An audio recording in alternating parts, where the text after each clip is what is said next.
Hey, what's up, y'all, and welcome to another edition of Reviewers Cast. I am your host, August C. Jones, and today we're going to be talking about three things. The first one being the miniseries Dr. Death that's on Peacock, The Mitchells vs. Machine on Netflix, as well as Roadrunner, the documentary about Anthony Bourdain. And so, not to talk too long on the intro, let's go ahead and jump right into Dr. Death. Now, I'm not even going to front, not even going to lie to y'all. This show is crazy. When you watch it, you'll see how messed up this whole situation is. So it's about a doctor, Dr. Duntz. I believe that's how you pronounce his name, Duntz or whatever.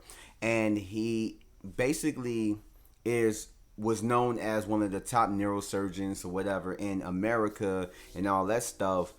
But he's left a trail of bodies as well as people that were maimed after the surgeries that he's worked on throughout the years, until it took two surgeons that basically looked at his whole thing, all his operations, and saw what he was doing and decided to actively work to take him down in the whole process. And so the show really just follows that as well. I guess you could say the present, whatever. And it also shows a little bit into his background, how the doctor became who he was all the way. Kind of like two stories kind of meeting up at the end to have like one end result.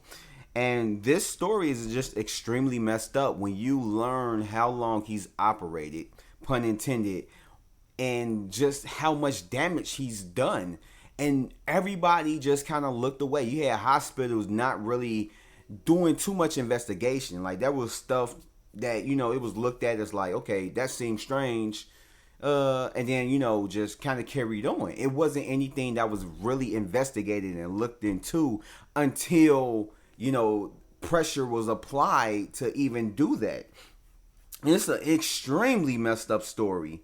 And it's just crazy how they allowed him to get away with it and just do what he was doing in the capacity that he was doing it in.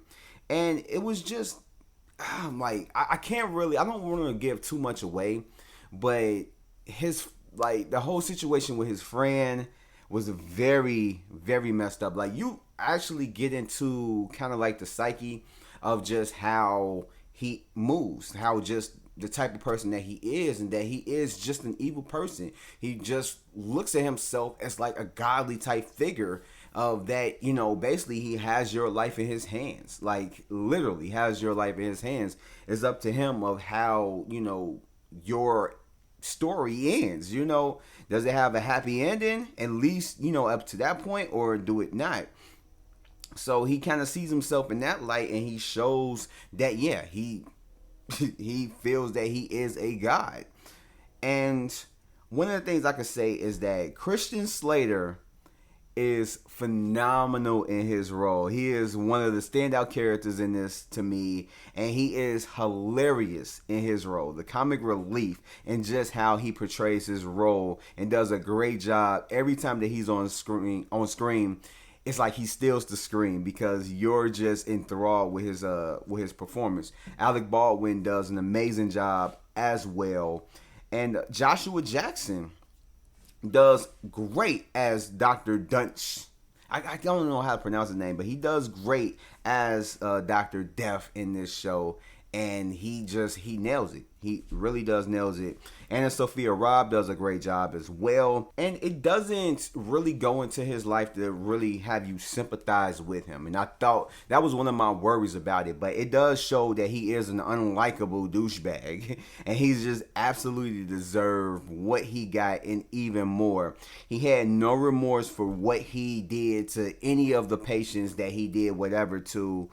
And even just the people that was close to him that treated him good, he just treated them like shit. And it's freaking nuts to me how this person was just able to do what he did and nobody really said anything.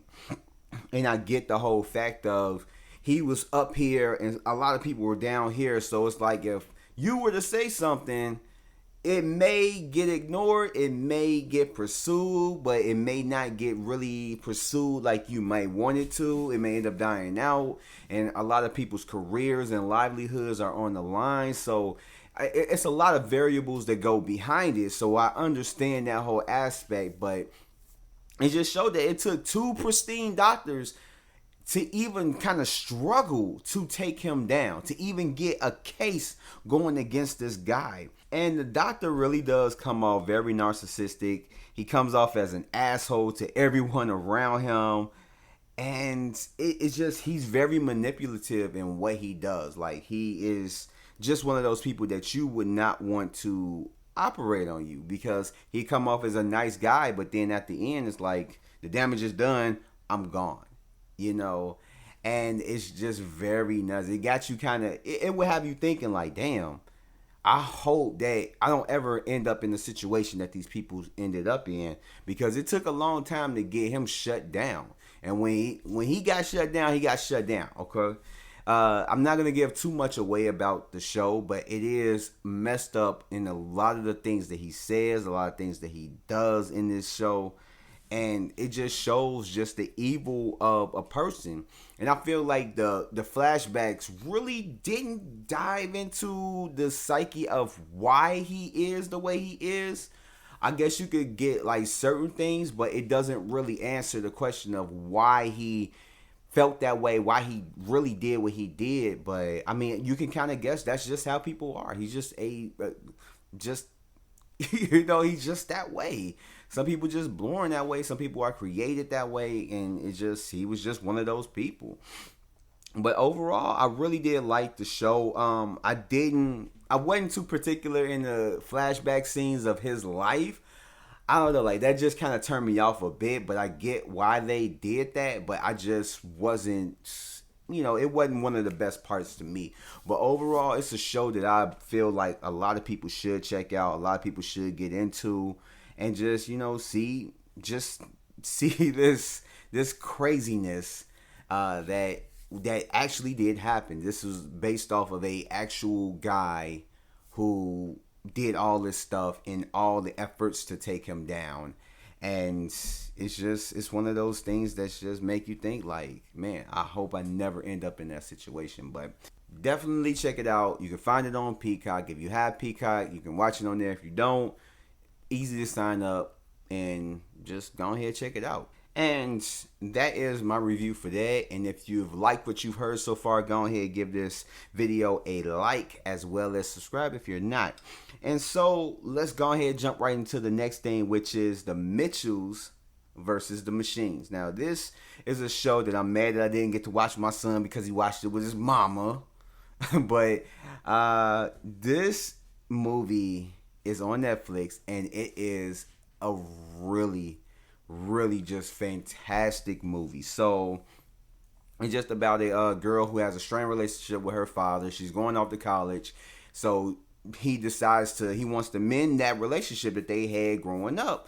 So he basically has a road trip to take her to college, and along that road trip they find themselves, the world overrun with machines, and so they band together to try and stop this robot apocalypse and all the craziness that goes along with it. And this movie is just, from the beginning, it's just phenomenal. So to start off, the animation is crazy, with the art style being very reminiscent of Spider-Verse, and I love just the different styles that it has throughout the whole film. And this movie seems like it probably would have been pretty dope as in like a 3D version. And I honestly feel like this movie was good enough that if you put it in theaters, it probably would have did crazy good at the box office, because it felt like a movie that should have been on the big screen. And I wish that I could have seen it on the big screen, because it feels like it deserves that. It has a lot of fast action, so kids are gonna find this thing like just very intriguing. You know, you sit your little kid down in front of it, they're gonna be enthralled by it. But it has a lot of fast action. I love the vast array of colors because it brings life to the mood and it adds to the aesthetic of just the whole thing, and it makes it more lively. It stands out so that everything is just catching your eye as you're watching it. And the humor really did work for me. It really did work for me. I love the humor. It was fast paced, just like the action in the movie and just how everything moves. That humor was fast paced and all that stuff. It was stuff that like kids will definitely love. It was extremely well done.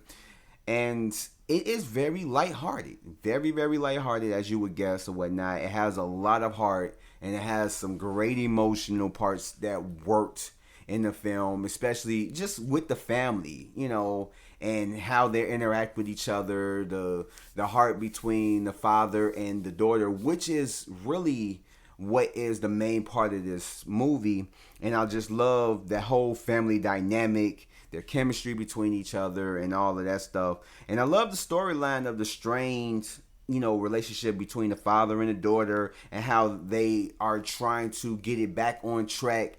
And to me, that really drives the whole film. That, you know, inside of this whole robot apocalypse and the ending of the world and everything else, it's like their really main concern is just with each other. Like the father is really trying to connect with his daughter because he's then lost, you know, that connection that they had when she was growing up.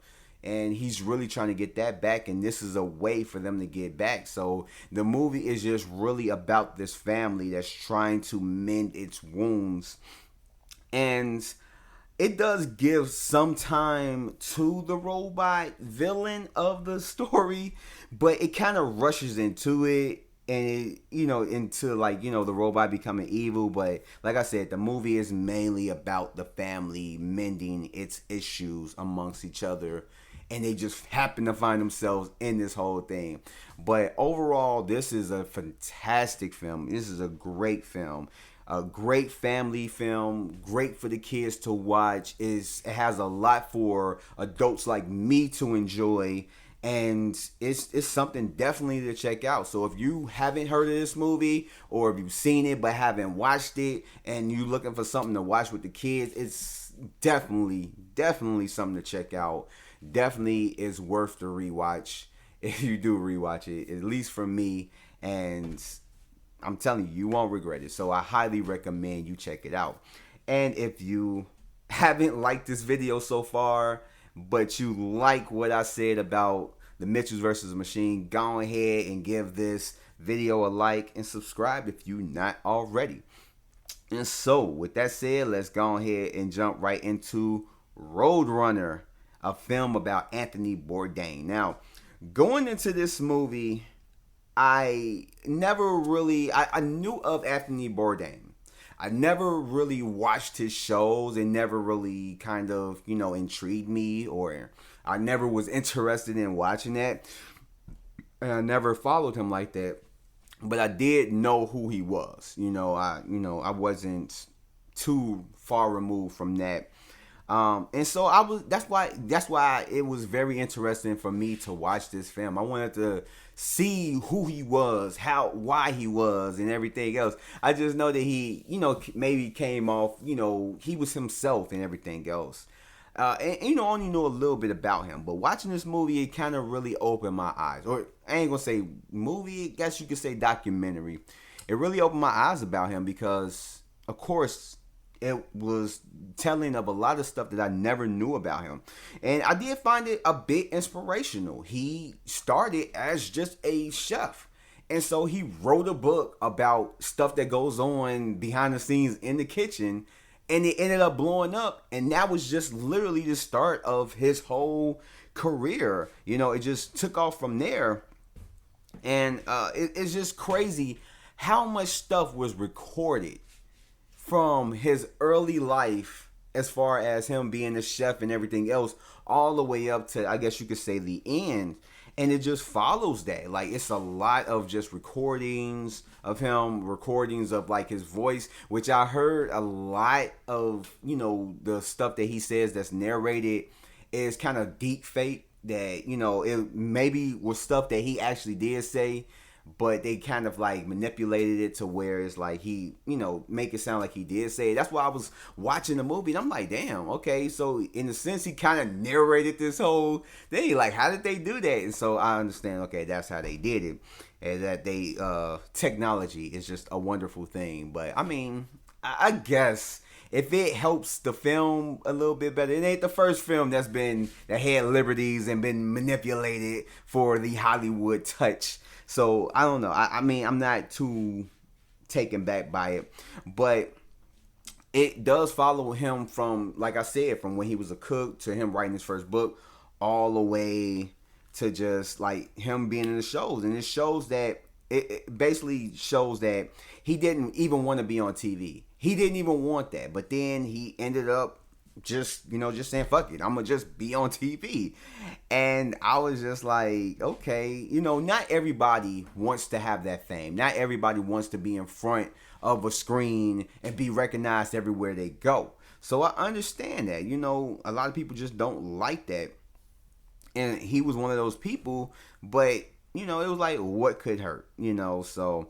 And it's crazy how this is something that he didn't want to do, but he ended up becoming like a household name because of it, because he was just, people just love like him and what he did, where he was going, his whole personality and everything else, him being real and everything else. He just ended up being, blowing up from it. Just, it was like an unlikely thing that happened, and it shows a lot of his flaws throughout the whole documentary. It shows how he was just a deeply flawed person, and that he owned up to his flaws. Like, he knew he was flawed and he just didn't give a fuck.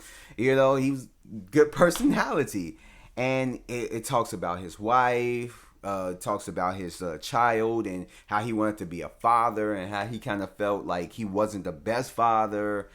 And it just really got into the good and bad of his life, as well as like, with the bad, his depression. It shows that no matter how much money you have, no matter how much amount of fame you have, no matter who's around you, sometimes depression is just that dark disease that just comes up behind you. That's why you have people like Lee Thompson Young, who shot himself, even though, it seemed like he might have a good life. He may have been living a good life. He was on a show like that was on every year. Rizzoli and Isles, a show that I really liked later on into the seasons.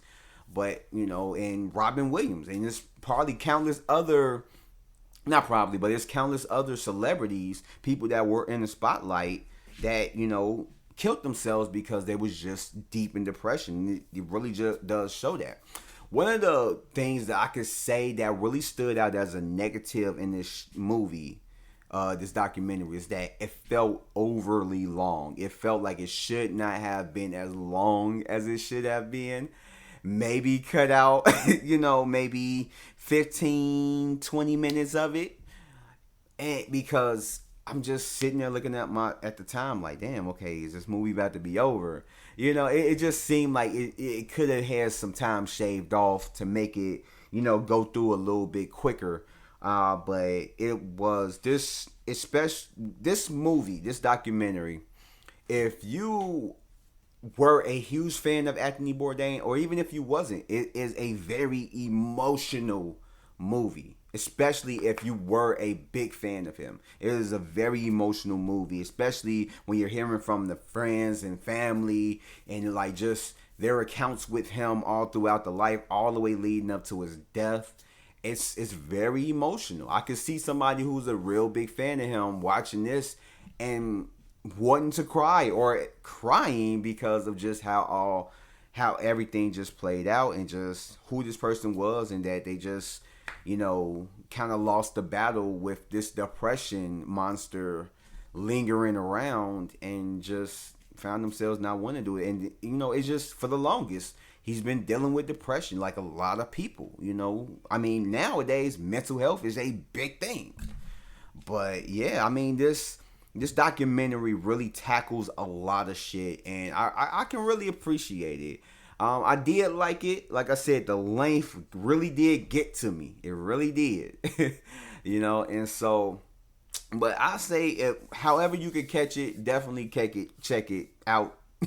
At this moment, I would say that the best way to catch it would be, you would have to rent it. They do the home theater, so it's $19.99 to rent it or whatnot. But whatever streaming service it hits, when it hits, if you more than likely might be on Hulu or whatever, definitely check it out. Especially if you're a big fan of Anthony Bourdain, you may end up pretty much liking this. So, and with that said, that wraps up this podcast. I'd like to thank you guys for checking it out. And if you have not liked this video yet and you like what I said about all the things that I talked about, go ahead, give it a thumbs up. And like I said, subscribe if you're not already. Hit that notification bell so that you'll be notified for more stuff that drops on my channel, because I got more stuff dropping this week. And if that's it, that's it. I will catch you guys on the next one. So peace out. Stay safe.